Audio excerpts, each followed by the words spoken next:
It's quiet during during lunchtime. So actually, nanggaling na pala ako doon. Bakit nga natin ito hanggang dulo. Sushi, retail, tapos iba't ibang mga kainan. Man, so pretty. This place is colorful.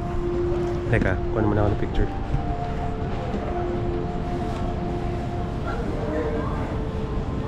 This is going to go on my IG story. So kung hindi niyo pa ako na-follow, follow me at Desartman. Dahil nasa IG story na siya, tayo maglalakad. Tapos diretso tayo ng Yukatsu. Different type one. More yung mali ito. Kung nasa may 0.38 yan, nasa may 1K. Tapos yung malaki, ito yung presyo na maliit ako. Expandable pa. Kung nasa may 3,000 to in peso.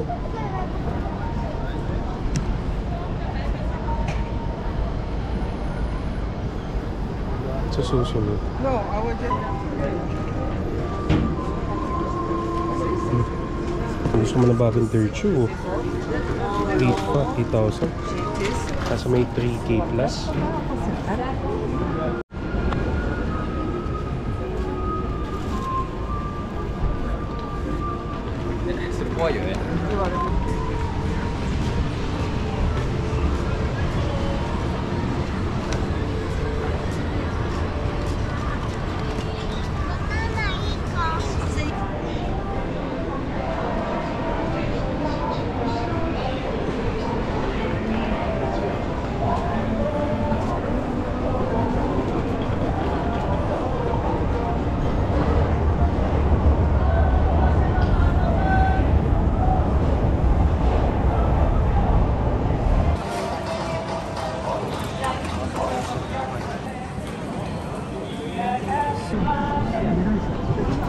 Okay, Kota.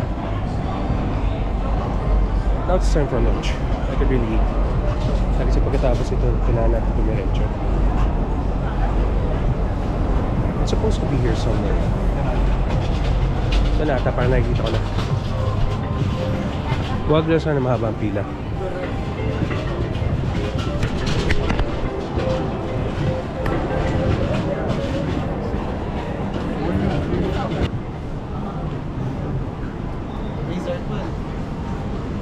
Discover ako. What's that?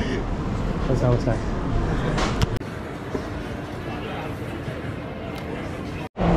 Medyo marami na rin ako nakita na yung mga kalamon dito. Nakakatawa. Sige, since mahaba yung pila doon, paano tayo na isa pa? I mean, you could do sushi, pero alanganin eh. Kung hindi sanay yung tiyan ko, ang hirap i-compromise pagdating sa aeroplano. Ano ka tayo ba? Muli ako ng set na short trip. Tapos 250 grams na dahil it's going to be a big meal. Yun siguro yung kain ko until Manila. So pagkatapos yung baka water na lang, because I need the water. Then tingnan natin kung magkano.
So that was a very satisfying meal. Balik tayo sa Ueno Station. Let's now go to the airport.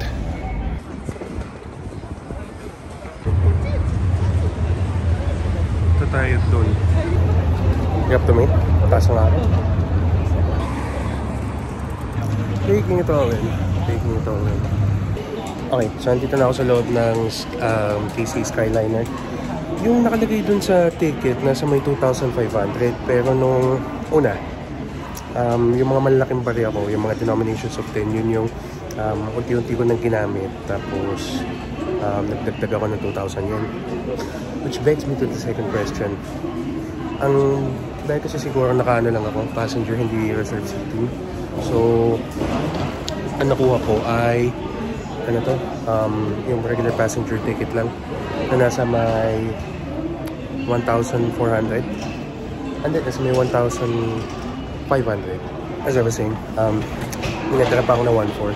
So I'm not really sure kung yung bang balance is gagamitin ko paglabas ng Skyliner going to terminal, yung terminal exit. Kasi kailangan ko ulit mag-tap ng IC card eh.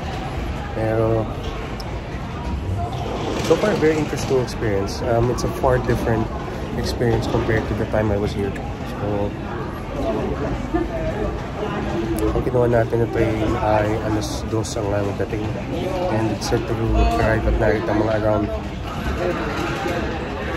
2:40. Ticket is required. Window seat. Ramdam ako yung pagod. Pero pagdating natin ng airport, it's going to be a different story.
Binalik na yung wifi.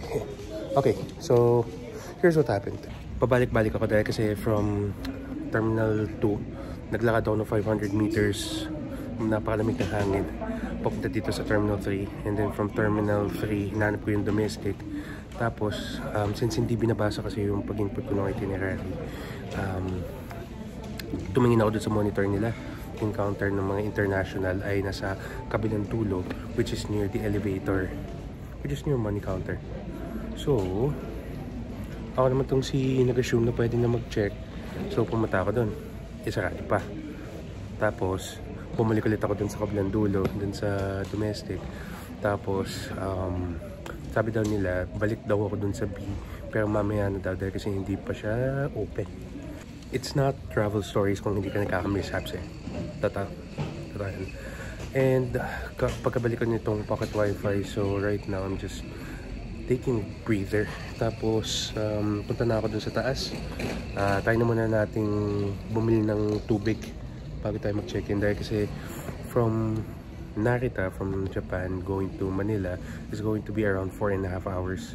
So kung 7 ako 7:30 kami aalis, we're going to arrive Manila ng mga around midnight. So yun lang, tagal-tagal.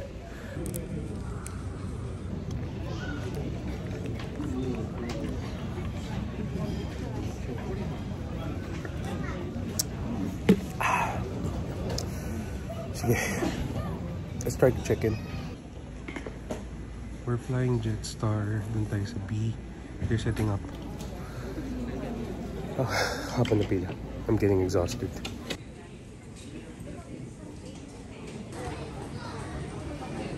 40 minutes later, ako yung nakapag-check-in na. So, we're gonna go to the boarding gate now. So, at least na matapos natin yung security check, and then pagdating natin sa loob, just chill.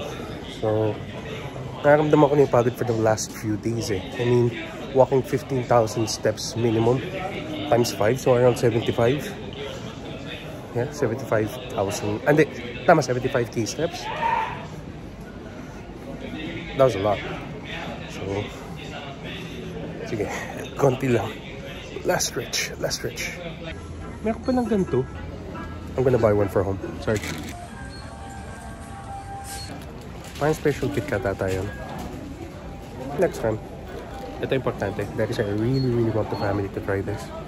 Ano yun, parang may iba lang sa nakasanayan namin. Raminagi and whatnot. So, yeah.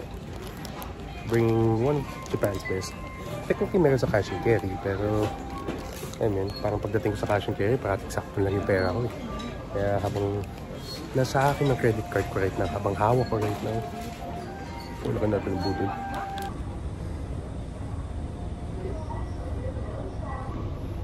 I remember nga pala na travel by bus. So from dito sa terminal, may transport, tapos akit baba. Bumili nga pala ng salmon na nigiri. Ito na lang ang kinain na natitira kong parya. Siguro nasa may 20 yen lang natitira sa akin. If I was in Japan or staying here pa, this is way below Pecha de Peligro. I'm gonna be screwed.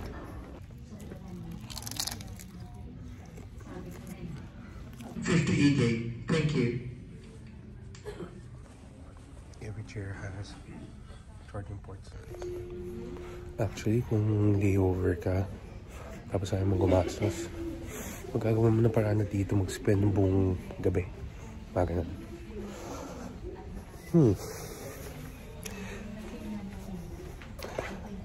Sa bagay, matagal na rin naman bago lumabas to. So, actually, yun yung conundrum ko pagdating sa Malaysia. Dahil kasi yung binook sa akin na connecting flight ng organizer ay may layover na 5 oras, 6 na oras. Parang ganun. Pero kung maganda kasi yung airport, parang hindi naman kailangan siguro. Paglabas mo, boom, lamig. Lamig.